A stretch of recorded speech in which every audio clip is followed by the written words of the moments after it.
Devant cet hélicoptère, ils sont plusieurs dizaines de Mexicains, prêts à monter au plus vite à bord de l'appareil. Ils quittent enfin Haïti après de nombreux jours d'angoisse.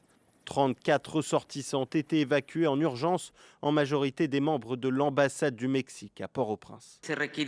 Une opération très spéciale a été nécessaire, au cours de laquelle un navire de la marine a navigué vers les eaux près d'Haïti et a secouru ces 34 ressortissants qui se rendent vers nos côtes à Progreso.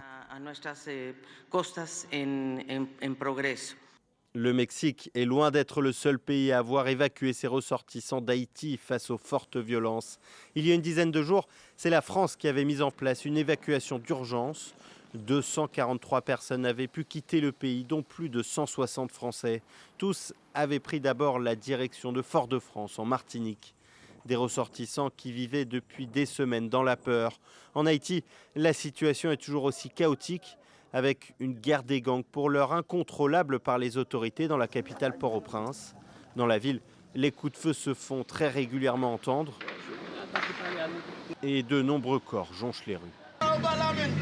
Là-bas, les policiers sur le blindé et les gangs armés s'affrontaient.